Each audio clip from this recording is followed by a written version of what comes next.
You really want apples? Me too. I found Pamberry. Dad, I found Pamberry. Pamberry.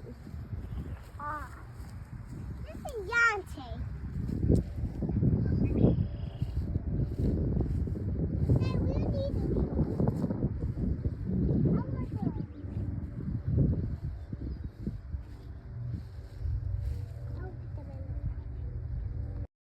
Together. Receive heirloom organic seeds delivered to your doorstep every month. Access expert grow guides, videos, and tips. Discover new exciting seed varieties every month. Together, we build sustainable communities, one seed at a time. Every seed is worth it.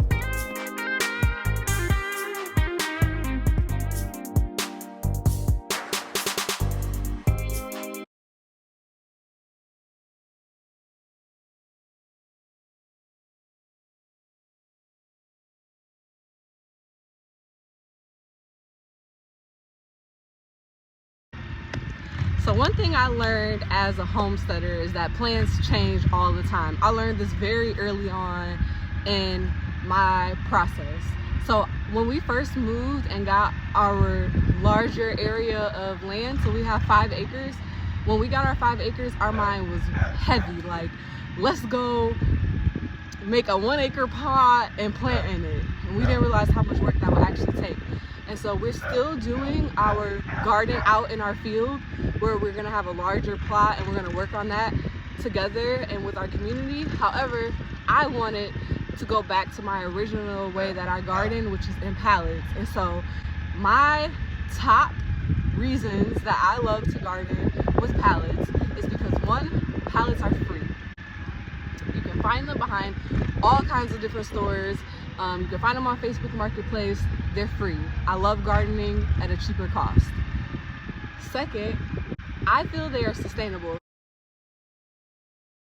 Some people don't think that they're sustainable, but this is my 2nd year on some of these pallets and they're still around. And so if I didn't have to change it, get a new pallet this year, I'm grateful for that. Number 3, it keeps everything organized.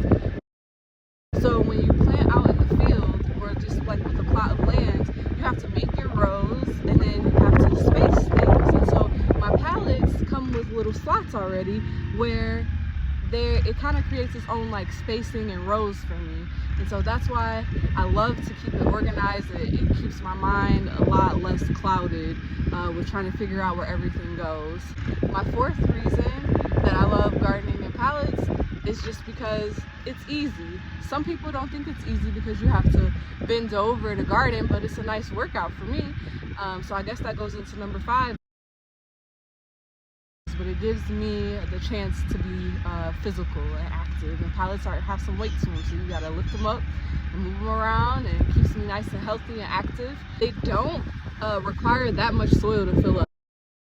So there are some beds that you get that are so deep and require so much to fill it up. A lot of people fill up their things with leaves and everything else, and that to me is a lot of extra time consuming work. Underneath the pallets, I don't put landscape fabric or anything beneath my pallets. I just lay my pallets down right on top of grass. And so when I build up that soil within the pallet, it breaks down what's underneath it, kind of suppress those weeds underneath. And then eventually, if I have plants that have a longer root, it goes into the ground and it helps develop that land around where the pallet is. And so that's why I love pallet gardening. I love everything about it. If you have any questions related to pallet gardening, please put them in the comments and I can do a follow-up video and answer those questions. So what I'm gonna do now is I'm gonna write down a layout of my pallet garden, and I'm gonna replan, because as you know, with homesteading, things change. And so I'm gonna go ahead and replan out my garden right here with you.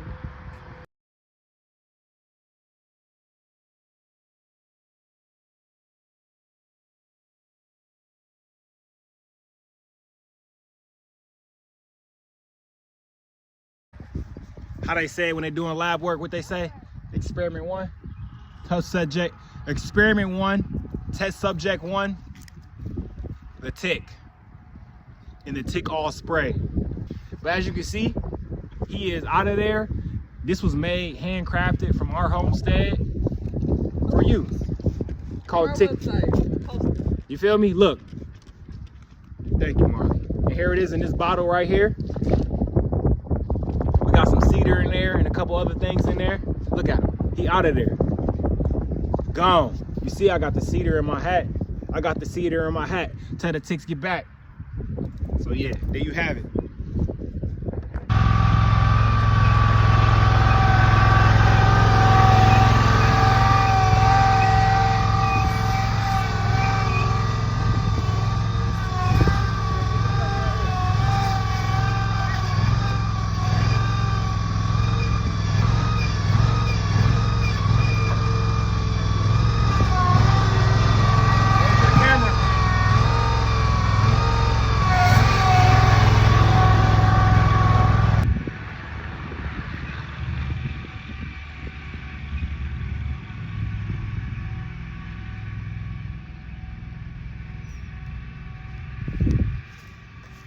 This is gold.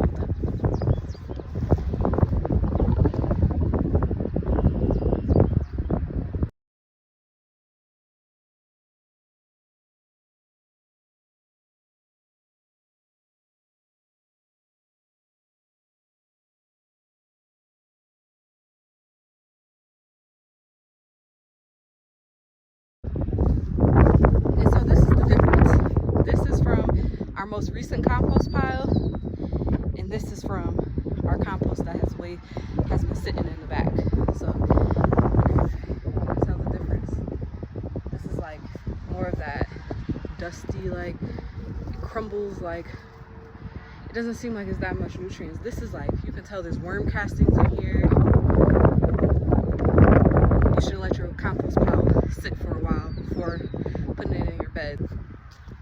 So here I have some pickling cucumbers, and here I have market more. So I'm gonna plant these on either side of this trellis.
Whoa, whoa, whoa, whoa.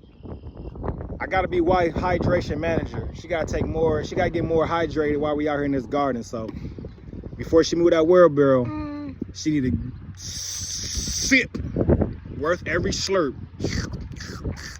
Yeah. You gotta be your partner's hydration manager when you out here in this garden.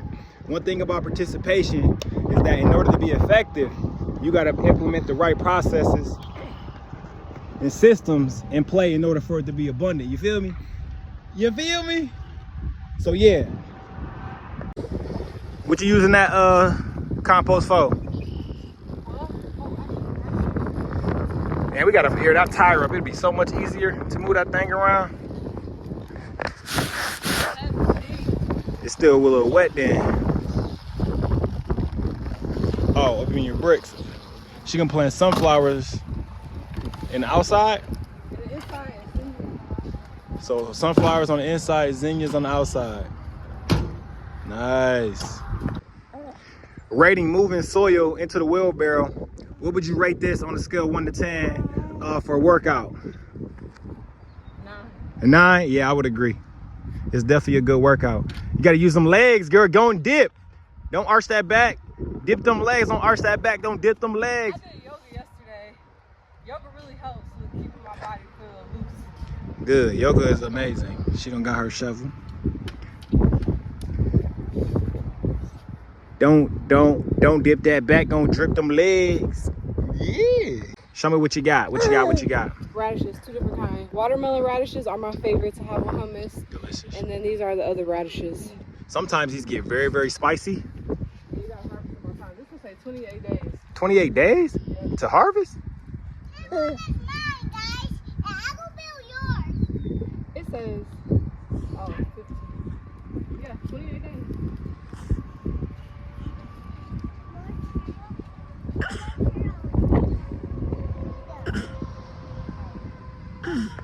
Whoa, it's time. Take a drink before you open them seeds. Go ahead. Yeah. Oh, you got a worm. Look at her. She got a worm. That looks a baby worm, so it looked like it was eating compost. So since we brought it back from the compost, they laid the eggs back there. I forgot what they're called. Remember what they're called? Crowns? I don't know. Cocoons, I think? Cocoons, yeah, cocoons. Look, I seen so many little baby worms in the compost. Don't squish it. What you doing? Go put it back over there. It was a lot of baby worms. So put it in the compost over here. Because worms eat what, Marley? Good job. So that's a little baby worm. And so when you make it compost, and if you got worms inside of there, they like to eat the compost. They like to eat things that are already damn well broken down, and for them to make their worm casting. So that was a baby worm that Marley found. Good job. Come here.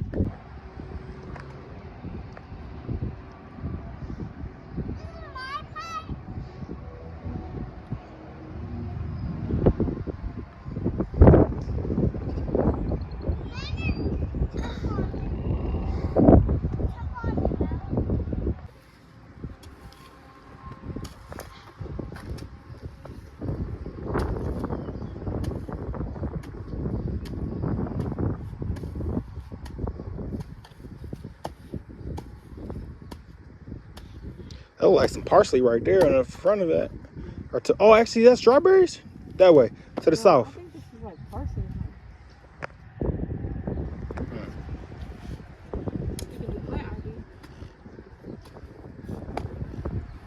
Back up, Marley. Because I'll leave it in there. Don't walk behind mommy. Go this way. Go this way. Go around daddy. This way. Thank you. You can do this side. Work on that side. When every time mommy's swinging the hoe, don't get in front of a hoe. Cause nuh-uh, you ain't using that. Use your shovel. Use your shovel.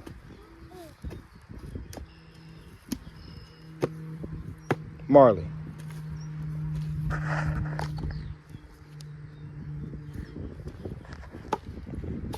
You better watch out what you're doing.